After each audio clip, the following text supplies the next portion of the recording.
Bismillah, alhamdulillah, assalatu wassalamu ala rasulillah Sayyidina Muhammad ibn Abdillah. Assalamualaikum warahmatullahi wabarakatuh. Alhamdulillahi awwalu bila ibtida' wal akhiru bila intiha', jami'u sifatul awliya wal mu'izzatu wal kibriya.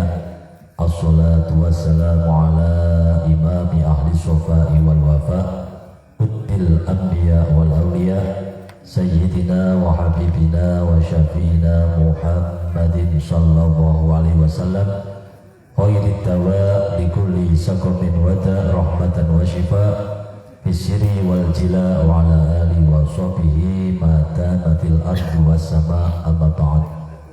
Fadilatal muhtaramin, para alim, para bapak, para sesepuh bini sepuh, wabil khusus para alim ulama, para kiai, para habaib dalah sedaya keluarga besar kawula kakung miwah putri tuwa nom lanang wadon gedhe cilik, majelis zikir dalah tawasul dalah maulidin nabi raksa bumi Desa Tanjung Garang, Kecamatan Jatikabin, Kabupaten Kudus, ingkang tansah kawula hormati, ugi ingkang tansah kawula banggaaken, sepindhah ngraosaken puji syukur kula panjenengan sedaya biqauli alhamdulillah wa syukrulillah wa ala ni'amillah. Punapa pepanggihan wonten ing dalu menika, alhamdulillah dari hari ke hari, dari minggu ke minggu, bahkan dari tahun ke tahun niki dalane tambah wonten pelebaran. Bu, dalane niki sing tambah wonten pelebaran apa diambake bae kene? Saya abu, saya abu, alhamdulillah. Nek dalane pun dilebarke berarti kula panjenengan kedah siap mengepakkan kedua sayap, derek terbang, derek munggah, derek bedheake jami. Amin Allahumma. Kudu siap dohir batin, lahir batin, kudu siap napa mawon sing diadepi ing kangge ngedepi tantangan zaman. Kula panjenengan kedah siap. Wonten boten? Bu, kok melempem ngene? Kiat napa mboten ngadepi tantangan zaman? Niki 2024 niki bakal Indonesia geger geden, Bu. Ruame banjir gede. Ning mbok banjir napa nih?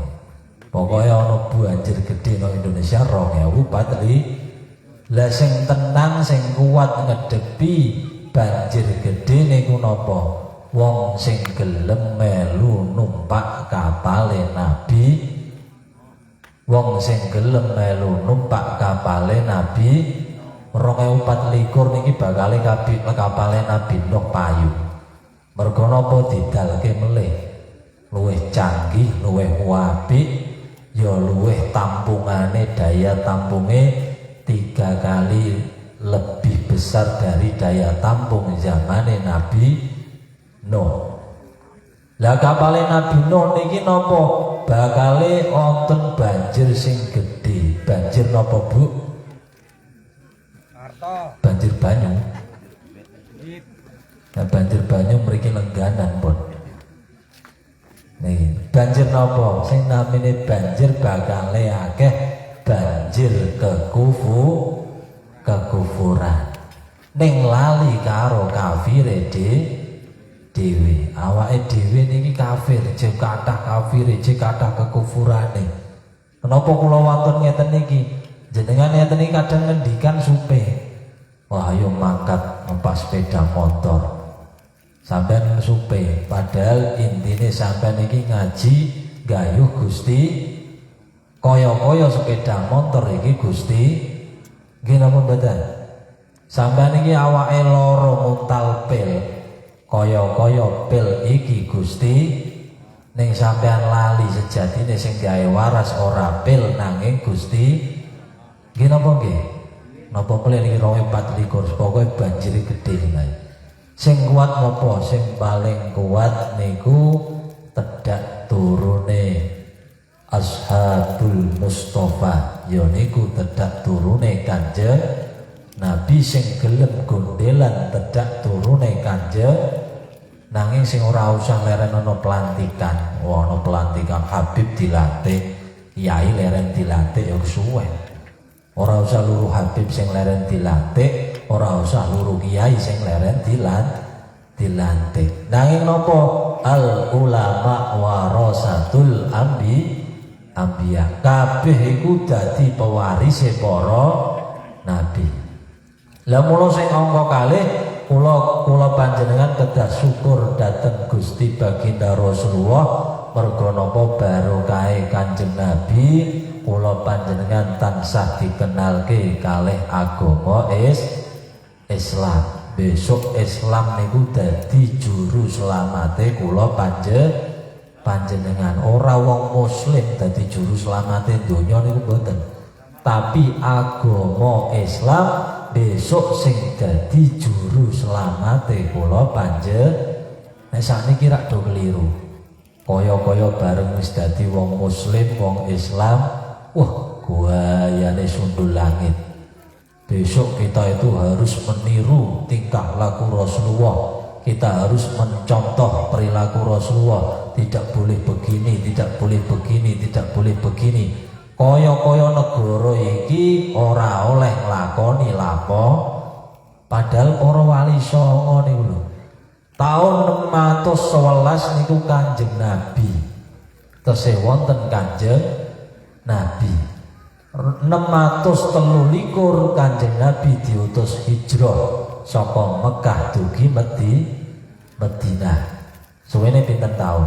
611 tenggene 623. 623 niku hijrahe Kanjeng Nabi saka Mekah Al-Mukarramah dumugi Madinah Al-Munawwarah. Kanjeng Nabi kapundhut 633. Niki perjuangane Kanjeng Nabi. Dibeto kalih para sahabat 730 dumugi 1100 dugi Indonesia. Ngono ae wis ora keduman. Ora keduman Kanjeng Nabi, ya ora keduman sahabat, tabi'ut tabi'in ya ora keduman. Nanging teng tanah Jawa taun 1400 ora ana siji-sijine masjid, ora ana siji-sijine langgar, ora ana siji-sijine surau aula papan gawe ibadah jegung liwang-liwung. 1400 niku gung liwang-liwung. Dan padahal Kanjeng Nabi kapundhut 630 niku Kanjeng Nabi kapundhut. Berarti nek 1400 dikurangi 633 jarake meh separo napa mboten? Lho ngono kok iso mlebu tanah Jawa taun 1440 tukule Masjid Agung Demak Bintoro sing resmikke langsung kalih Sunan Kalijaga niku nandhake baik kula panjenengan niki luar biasa. Ora usah dudono kehabibane, ora usah dudono tedak turune, ora usah dudono nasabe, nanging jelas cetha nek ajarane Kanjeng Sunan Kudus niku sayit napa mboten? Kula tanglet niki. Sunan Kudus namine sinten? Syekh Ja'far Shadiq. Sayit napa mboten? Nanging nate mireng jenengan anake Sunan Kudus Habib iki ngoten mboten? Ana sing wani mboten? Habib nok Kudus aku iki lho Habib iki keturunane Sunan Kudus. Ngoten mboten? Nyatane ora ana. Niku mbuktekke napa? Nek wali songo para sunan para wali ora usah dudoke nasab, ora usah dudoke garis keturunan, nanging napa merjuangke ahlu sunnah wal jamaah. Lho niki mula zamane Kanjeng Nabi ana wali wedok siji sing luar biasa. Niki sing sederenge kula terangake, niki kula ajak sekirane riyen. Saduna fi dunya fauzuna fil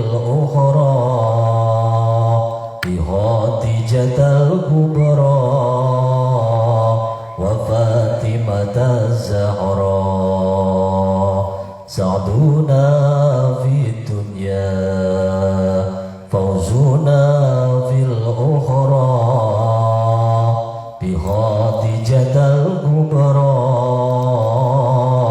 wa Fatimataz Zahra bi khadijatal kubra wa Fatimataz Zahra.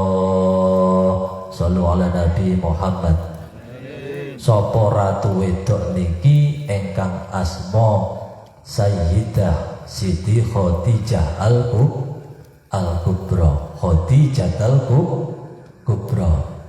Dadi sejarah Siti Khadijah menika dados garwane Kanjeng Nabi niku luar biasa perjuangane. Ora gampang ngentukno Kanjeng Nabi. Mula wong wedok-wedok sing durung rabi nek kepengin ngidolakno wong lanang sing diidam-idamno kok wong lanang iku mau gampangan mending ora usah luru sing angel sing abot sing penuh tantangan sing ana rintangane ya ana hambatane. Mula golek jodoh wong lanang iki sing kaya Kanjeng Nabi ora gampang ditampa karo Siti Khadijah. Lah sing namine Siti Khadijah menika priyantun wedok sing pintere ra mekakat, solehe ra mekakat, alimah, ilmune luar biasa karena Siti Khadijah menika menguasai 2 kitab besar waktu itu. Napa niku kitabe? Siji kitab Taurat, loro kitab Injil, hafal luar kepala sak lafale sak maknane. Ora trimo Al-Qur'an. Kitab Taurat, kitab Injil, apal sak isine sak lafale ya sak maknane. Lah garis besar tengene kitab Taurat kali kitab Injil besok diceritakno ana nabi pungkasane para nabi, ana rasul pungkasane para rasul. Lah tengene kitab Taurat kali kitab Injil ya ana keterangane. Sing jenenge nabi pungkasane para nabi, rasul pungkasane para rasul iku kudu ngliwati petang hari. Napa niku? Wattini wazzaituni wa turi sinina wa hadzal baladil amin. Laqad khalaqnal insana fi ahsani taqwim thumma radadnahu asfala safilin.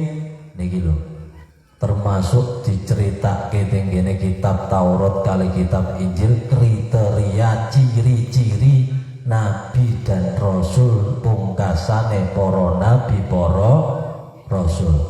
Mula Siti Khadijah menika selain pinter, selain solehah, selain alimah yang gadah guru sing hebat.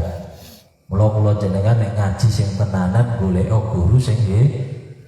Ora guru sing hebat iku ora anti bacok, ora dibecok celurit, ora kandhen iku mboten sing ngono. Terus napa niku digraji mesin wetenge ora bedah niku ya ora ngono. Terus kira-kira mencolot kene tekan perapatan pertelon mriku ngono ya ora sing ngono. Nanging guru sing hebat niku guru sing piye? Guru sing iso ngreksa hawa nafsune dhewe. Lho niki sing paling abot. Nera percaya buktekke. Sampeyan duwe guru kanuragan dibuacok ora apa-apa, dicelurit ora apa-apa, ning kok ijen nesunan, ijen ngamukan, ijen emosinan, berarti ijen kurang ampun. Lah Siti Khadijah wis pinter, wis salehah, ya wong sugih, umur 20 tahun niku bondo donyane niku mun kathah. Mergo napa? 20 tahun Siti Khadijah niku wis dadi saudagar wedok. Nguasai pasar Jazirah Arab ngantos dugi Syam. Niku hebat napa mboten? Wis kesuwur ana wong wedok wis pinter, salehah, hafal kitab. Ijeh sugih. Kira-kira wong Tanjung, wong lanang mriki kok ana wong wedok model ngono purun napa mboten? Wis tak yo trotokan ngono. Wis geragapan kena bengi kaya rina kaya bengi. Lah Siti Khadijah niki 20 tahun pun ngoten. Niku duwe rentek gadah guru namine Waraqah bin Naufal. Niki gurune namine Waraqah bin Naufal. Waktu niku pendeta Nasrani. Dadi durunge Islam. Nanging pendeta Waraqah bin Naufal menika weruh ciri-cirine nabi dan rasul sing terakhir teng kene kitab Taurat kalih kitab Injil. Napa niku? Siji menangi buah tin. Buah tin niku buah sing ana kawit zamane Nabi Adam akhire nganti zamane Nabi Nuh. Niku anane buah tin. Lah tukule buah zaitun zamane Nabi Ibrahim kalih Nabi Musa. Lah terus reti kudu iso ngliwati bukit Tursina. Jadi ciri-ciri Nabi dan Rasul terakhir itu nek wis ngliwati bukit Tursina, di ana wong lanang sing iso ngliwati bukit Tursina ya iku wis nandakno nek wong iku mau duwe ciri-ciri dadi nabi dadi rasul sing terakhir. Nanging aja saiki bae kok ngene terus wah duwe duit terus lunga ning Tursina mriko terus ngliwati gunung Tursina. Wah aku iki lho nabi rasul ya wis ora zamane. Wis ora zamane mergo napa? Nabi rasul penutupe para nabi para rasul ya iku Kanjeng Nabi Muhammad. Lah semono uga teng jazirah Arab wis geger gedhe. Ana kabar saka Bani Hasyim karo Bani Abdul Muthalib. Niku ana swara. Iki lho ana wong lanang titisane Bani Hasyim, titisane Bani Abdul Muthalib jenenge Muhammad. Besok dadi calon nabi yang terakhir. Krungu kabar kaya ngono Siti Khadijah iki ora nduk gampang ngono mboten. Wah iki bakal dadi bojoku. Oh mboten ngoten. Leren ana pembuktian. Mula wong wedok-wedok sing nok buri kaya sing nom-nom. Nek sampeyan duwe pacar ganteng ya sugih ya pinter kudu ana pembuktian. Ku kek malah bondo dunyane tanggane didaku. Zaman sakniki kathah. Wah tumpakno mobil barbarane mobil rental. Kadang bener gawakno motor ninja roh malah nyilih ngene kancane baru dijak ning omahe jek foto abangan sing difoto jebule malah Selosia Semarang. Wetoke apik ngono. Barbarane malah omahe tekan omahe foto abangan. Ibu-ibu tak delok iku pikirane Selosia. Mula tak omongno niki. Lah umur 20 tahun niku pun dagange pun luar biasa, tanglet kalih gurune. Guru ketika umur 17 28 niku tanglet kalih gurune. Guru kula niki kepengin jalan-jalan ningali pasar. Oh iya ora apa-apa. Kula niku kepengin weruh kabar sing nang jaba lewate pasar. Apa iki sing jenenge Muhammad iki bener nabi rasul sing terakhir apa ana wong liya meneh? Saestu wong-wong sugih pinter ayu ya salehah bondo dunyane berah niku rela mlebu pasar kepengin buktikno kabar tentang nabi dan rasul yang terakhir. Niku Siti Khadijah. Badane tok restu saka gurune niku umur 29 niku gurune dawuh, "Nduk, kaya-kaya sing nabi rasul terakhir iki mau wis lair." Niku ngendikane gurune. Lho nek kira-kira sing ngomong guru jenengan langsung percaya napa mboten? Percaya. Nami Siti Khadijah serono duwe kepinteran ora nduk langsung gampang percaya. Leren ana pembuktian. Siti Khadijah weruh lewat kitab Taurat, kitab Injil nek jenenge Nabi Rasul iku menangi buah tin, menangi buah zaitun kudu ngliwati bukit Tursi. Lah Muhammad iki durung tahu ngliwati bukit Tursina, durung tahu. Berarti iki durung tentu sing jenenge Muhammad. Niku Siti Khadijah. Mergo napa? Syarate nabi dan rasul sing terakhir kudu waturi sinina wa hadzal baladil amin. Lewati bukit Tursina sing disucikno karo Gusti Allah.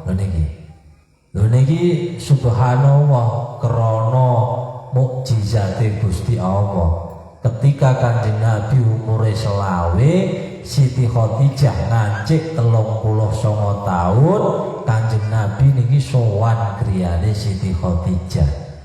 Sowane mboten nglamar mboten. Tapi napa kepengin nderek dadi pegawe dagange Siti Khadijah.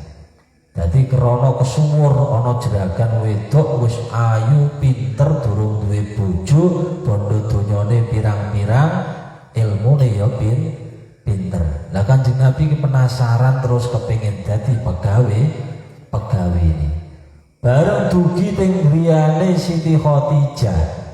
Wong campanci wong wedok pinter takoni, "Kang, kowe rene iki arep ngopo? Arep nyilih duit apa arep nyilih utangan, apa arep dagang model piye? Dagang model pinjaman modal, apa dagang pembagian bagi hasil, apa dagang cara model bon?" Nek cara Tanjung Ngebon enten mboten? Namine mukhabarah. Dadi dagang cara sirkah, apa dagang cara tunai, apa dagang cara mukhabarah. Nek mukhabarah niku nek cara sakniki diarani ngebon. Yen gawa barange dhisik, mengko tutupan taun buri. Niku mukhabarah. Lah nek sirkah niku piye? Nek sirkah niku dagang model iki barangku ya barangem, engko nek adol ya kowe karo aku, nek entuk untung kowe karo aku. Niku sirkah. Lah Kanjeng Nabi wong panci ora tau dagang, ora iso jawab, bingung. Iki terus aku model sing endi? Niki Kanjeng Nabi. Mula ana cerita teng kitab niku Kanjeng Nabi kepinterane karo Siti Khadijah iku adoh wektu niku tapi. Wektu niku. Lah terus dijawab kali Siti Khadijah, "Kang, kowe ora usah bingung. Kowe dagang karo aku tak kei cara metode sirkah." Lah kepripun niku Nyai Siti Khadijah? Sirkah iku barangku iki ya barangem, kowe engko nek dodol ya kudu wong loro karo aku, nek entuk untung kowe bagi wong loro karo aku, nek rugi ya rasakno bareng karo aku. Ana mboten model kaya ngene teng Tanjung? Wonten. Aku tidak pengen teko wae. Ya ajur aja esuk model ini. Wis wonge para wong-wong tok, barange nggone sing wedok dijagu ngene wong loro. Dagange mlakune ya wong loro.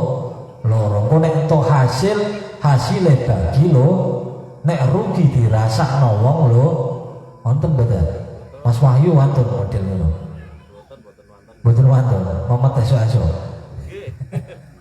Lha niki Siti Khadijah. Kenapa jawabannya kados ngoten? Krana siji, kepengin pembuktian anane kenabian yang dimiliki Kanjeng. Dadi nek barange nggone wong loro, kerjane wong loro, hasile wong loro, berarti secara tidak langsung Siti Khadijah saged berdampingan karo Kanjeng. Nggih napa mboten? Niki hebat napa mboten? Wong wedok duwe pemikiran kaya ngono iku subhanallah, luar biasa. Ora gampang model ngene, kepengin nyedak karo Kanjeng Nabi abote kaya ngono, barange digawa wong loro, didol wong loro, hasile bagi loro, umpama rugi dirasakno wong loro. Bareng dipun ngendikane ngoten Kanjeng Nabi jawab, "Nggih kula nderekake. Kula niki kepengin latihan dagang. Kula niki kepengin dagang teng Syam."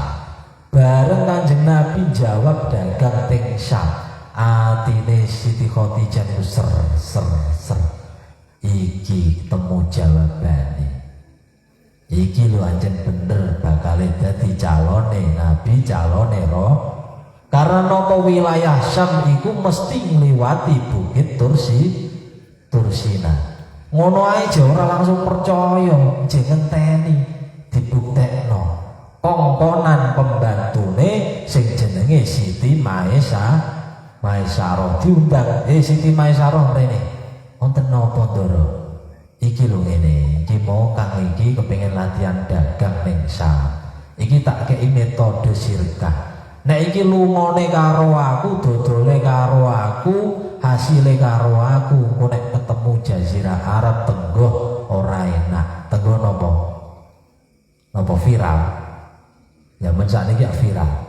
Ya intine kaya ngono, intine kuwatir nek diviralno mergo durung bojone. Nanging dikandani, Siti Maisarah kowe tak kandani, iki tak kei metode sirkah ben supaya aku iso reti. Engko iki buku karo pulpen iki cekeli catet perjalanane Muhammad iki metu saka omahku nggawa barangku karo kowe unta tak kei loro, siji kanggo Muhammad, siji kanggo kowe. Setiap perjalanan engko catet. Lho niki hebat apa mboten? Ditulis, dikon nulis. Temenan metu saka griyane Siti Khadijah melampah ajeng dugi wilayah Basrah. Unta sing ditumpaki Kanjeng Nabi niki kesel. Siti Maisarah nggih mandhap, nggih istirahat, Kanjeng Nabi nggih istirahat. Kalih dahar kalih nyemil, monggo didahar kalih dinyemil. Sami kaya Kanjeng Nabi lho. Harus Siti Maisarah. Ora usah bingung. Etoke kok mrekenteng temenanan.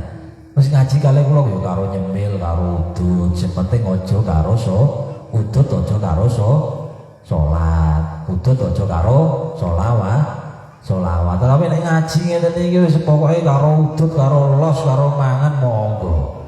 Ape susuran napa niki? Kacang monggo. Ape susuran napa niki? Semangka monggo. Wis karo ngrungokno kiyaine rapati yes ngene yo.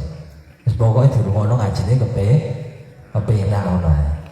Lha temenan niki saestu bareng dipun lampahi wong loro. Kanjeng Nabi dagang karo Siti Maisarah numpak unta wong loro. Ketika ajeng dugi wilayah Basrah, Kanjeng Nabi istirahat, Siti Maisarah istirahat. Niki wit sing didamel ngiyup Kanjeng Nabi, wit iki melengkung nutupi Kanjeng Nabi, mayungi. Niki Siti Maisarah rekti niku subhanallah. Bener sing diomongno Siti Khadijah. Wong lanang iki ora wong lanang sembarangan. Wit ae gawe ngiyup iso kaya payung.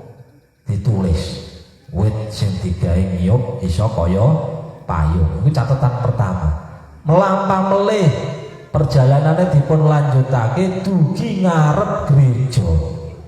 Gereja sing pundi gereja niku wau ana pendeta pinter namine Pendeta Nastura utawa Nastura. Wis padha ae ape Nastura ya monggo, ape Nastura ya monggo. Ning kitab niku ana sing ditulis Nastura, ana sing ditulis Nastura. Intine padha. Ora Nastura, Nasturi. Nek Nasturi wong Tanjung. Ampun nggih Baturi. Niki. Dateng ngajenge gereja Pendeta Nastura niku unta sing ditumpaki Kanjeng Nabi kalih Siti Maisarah niku mandeg jeger. Ora gelem ngadeg langsung dobrak. Kanjeng Nabi saking kaget. Kanjeng Nabi mandhap saking unta dideke melih gak gelem dobrok melih. Dideke melih dobrok melih ngantos ping 3. Bareng pun ping 3 Kanjeng Nabi niku langsung lungguh saantawis dilalah pendeta niki wau medal saka jero gereja. Lajeng ngendikan, pemuda, kowe saka ngendi? Kula saking Jazirah Arab Mekah Al-Mukarramah, saking Bani Quraisy, kula turunan Bani Hasyim, kula keturunan Bani Abdul Muthalib. Dipun jawab kaya ngoten niku wau, Pendeta Nastura niki wau ningali socane Kanjeng Nabi kaya buah tin cemlorot tabak. Jenengan nate ningali buatin, Bu? Bu, nate mam buatin. Matoa. Sapa ngomong matoa kok? Buatin itu bentuknya ijo-ijo kuning nih, nek dipun belah, mangke isine abang, isine cilik-cilik mubeng. Tak dongake sing durung tau ngangan besok teng Mekah Al Mukarramah kuat kulaan kata. Amin Allahumma amin. Lah socone Kanjeng Nabi niku ketinggal wabang, abange kaya buah tin. Niku pendeta Nastura terus ngendikan, pemuda, kowe iki mripatmu abang kaya buah tin, berarti kowe iki besok dadi calone nabi. Lho iki Siti Maisaroh krungu iku langsung ditulis. Besok dadi bakal calone nabi. Lah badane saking niku otone niku langsung saged ngadeg melih, saged mlampah melih, saged melanjutkan perjalanan melih. Alhamdulillah saged dugi wilayah Syam. Dugi wilayah Syam kepanggih guru besare Siti Khadijah Pendeta Warokoh bin Naufal langsung ken mantuk. Pemuda, kowe ora usah dodol adoh-adoh meneh. Kowe baliyo ning wilayahmu Mekah Al Mukarramah krana sliramu iki akeh sing ngarepno nyawanem. Niku ngendikane ngoten. Lah saknalika niku Siti Maisaroh ditulis melih. Jebul Pendeta Warokoh iki ya roh nek Kanjeng Nabi iki bakal dadi calone nabi. Lajeng dijak mantuk. Estu mantuk dugi Mekah, langsung Siti Maisaroh niki wau laporan karo Siti Khadijah. Doro putri, kula niki saestu mboten wonten ngendikan napa-napa melih. Lah apa piye jawabane piye? Niki catetane sampean waos piyambak diwaca. Sing pertama mandeg nang ngisor wit diaup-aupi wit-witan. Sing kedua mandeg ngarep gereja tenggene Pendeta Nastura.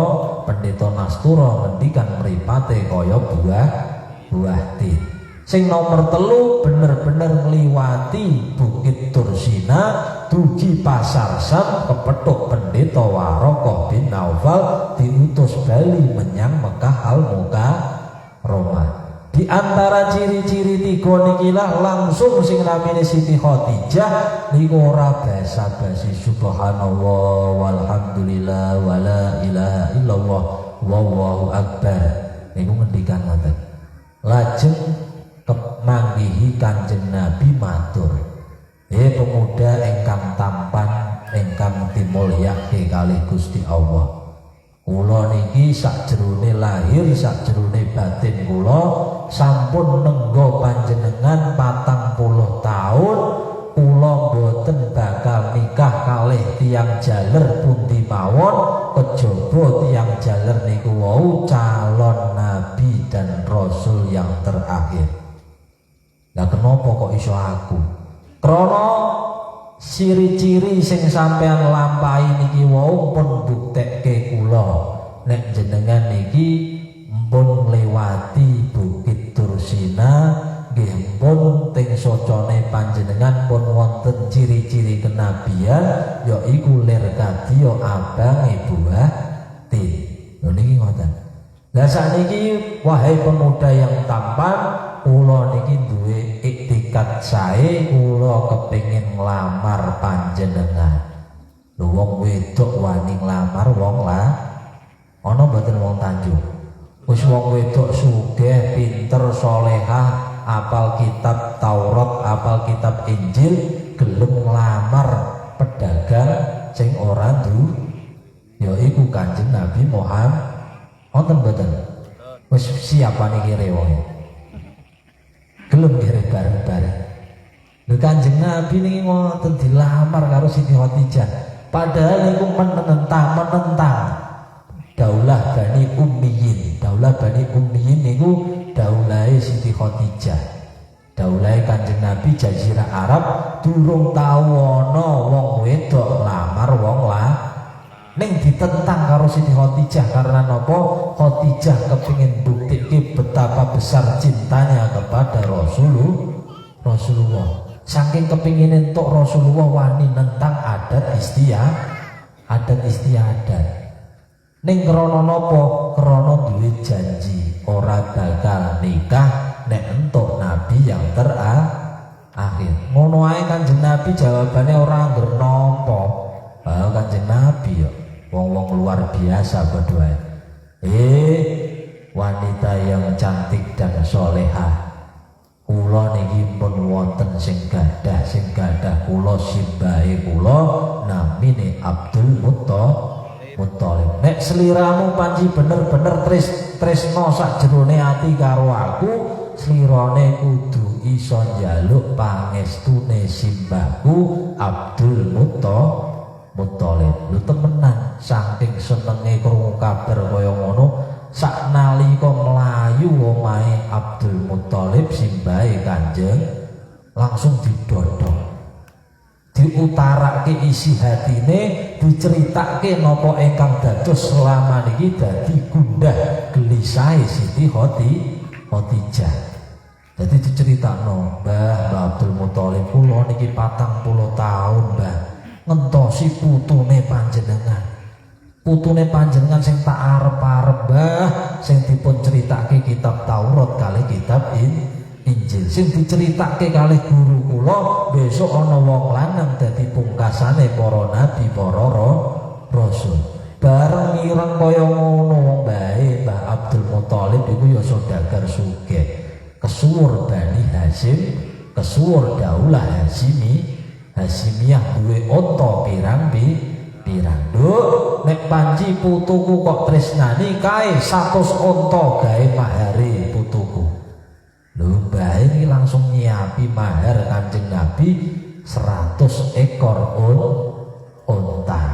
Lho langsung kemenan dinikahake. Mula kenapa niku Siti Khadijah nikahe 40 tahun untuk Kanjeng Nabi selawe tahun. Muga-muga kula panjenengan besok kepanggih Siti Khadijah kali Kanjeng Nabi Muhammad sallallahu alaihi wasallam. Amin Allahumma amin. A'udzubillahi minasyaitonir rajim. Bismillahirrahmanirrahim. Alhamdulillahirabbil alamin. Hamdan syakirin hamdan na'imin hamdan yuwafi ni'amahu wa yukafi mazidah.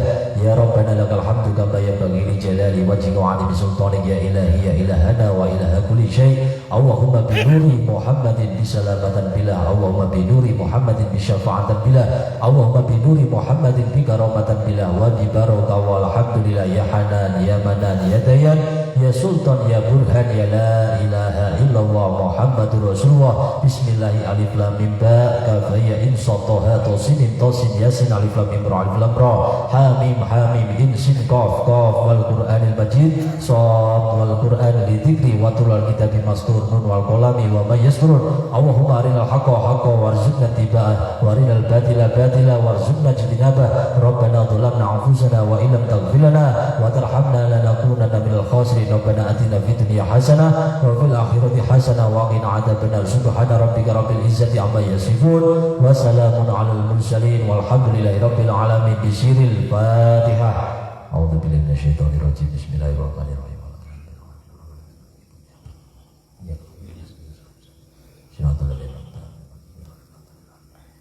Maka dan sayangi kaulah. Assalamualaikum warahmatullahi wabarakatuh.